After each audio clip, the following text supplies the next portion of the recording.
Hello friends, welcome to Rathi's kitchen. நான் உங்கள் ஏமா பேசுகிறேன்.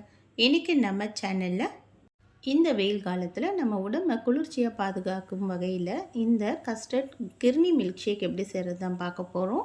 கிர்னி பழமும் கஸ்டர்ட் பவுடரும் இருந்தால் போதும், வீட்டிலே சுலபமாக இதை நம்ம ரெடி பண்ணிடலாம். செம்ம டேஸ்டியாக இருக்கும். கண்டிப்பாக ட்ரை பண்ணி பாருங்கள். இது நல்லா ஒரு ஆரோக்கியமான ரெசிபியும் கூட.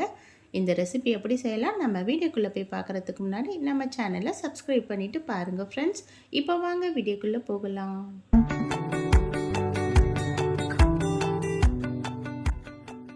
ஃப்ரெண்ட்ஸ், இந்த கிர்னி கஸ்டர்ட் செய்கிறதுக்காக இது போல் நான் இப்போ ஒரு கிர்னி பழத்தை நான் எடுத்துக்கிறேன். இப்போ இந்த பழத்தை பாதியை கட் பண்ணிவிட்டு இந்த விதையெல்லாம் தனியாக எடுத்துடலாம். எடுத்துட்டு இந்த பழத்தை தோல் சீவி நான் அப்படி எடுத்து இப்போ ஒரு மிக்ஸி ஜாரில் மாற்றிக்கிறேன்.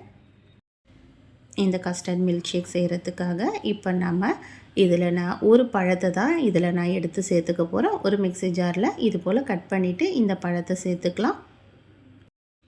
இதில் கொஞ்சமாக சர்க்கரை சேர்த்துட்டு நம்ம இதை நல்லா தண்ணி சேர்க்காமல் அரைச்சி எடுத்துக்கலாம். அடுத்ததாக ஒரு பாத்திரத்தில் 1/2 லிட்டர் பாலில் கொஞ்சமாக தண்ணி சேர்த்து நான் காசி எடுத்துருக்கேன்.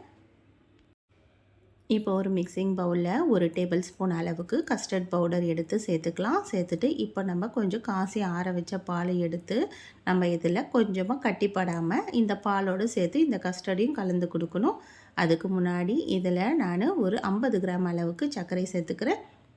இப்போ இந்த கஸ்டர்ட் பவுடரில் இந்த பாலை சேர்த்துட்டு நல்லா கலந்து கொடுத்துடலாம். பால் நல்லா இந்த கஸ்டர்ட் பவுடரோடு சேர்ந்து கட்டிப்படாமல் கரைச்சி கொடுக்கணும். இப்போ நல்லா இதை கரைச்சி விட்டுட்டு இப்போ நம்ம ஏற்கனவே கொதிச்சிட்டு இருக்குல்ல பால், இதில் நல்லா சர்க்கரைலாம் கரைஞ்சி வர ஆரம்பிக்குது அந்த பாலில். இப்போ நம்ம அந்த பாலையும் எடுத்து இந்த கஸ்டர்ட் பாலையும் எடுத்து சேர்த்துக்கலாம்.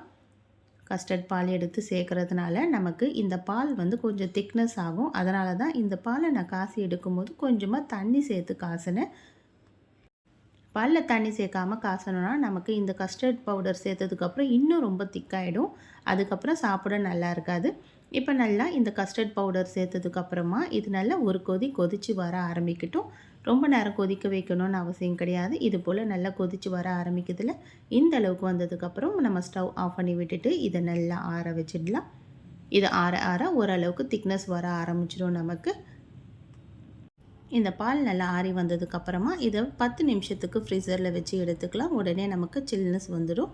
இப்போ நல்லா பாலும் ஆறி வந்துடுச்சு. இந்த பாலை எடுத்து இது போல் ஒரு அகலமான மிக்சிங் பவுலில் சேர்த்துக்கிறேன்.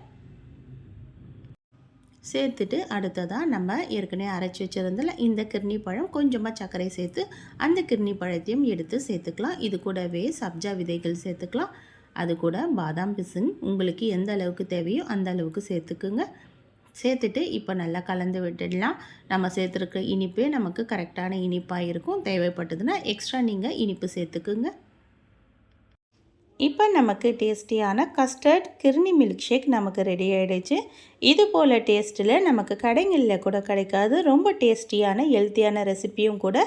கண்டிப்பாக நீங்களும் ட்ரை பண்ணி பாருங்கள் ஃப்ரெண்ட்ஸ். இந்த சம்மர் சீசனுக்கு இது போல் ட்ரை பண்ணி பார்த்துட்டு எப்படி இருக்குன்னு எனக்கு மறக்காமல் கமெண்ட் பண்ணுங்கள். இந்த வீடியோ பிடிச்சிருந்தால் லைக் பண்ணுங்கள். மறக்காமல் நம்ம ரதிஸ் கிச்சனையும் சப்ஸ்கிரைப் பண்ணிவிடுங்க. தேங்க்யூ.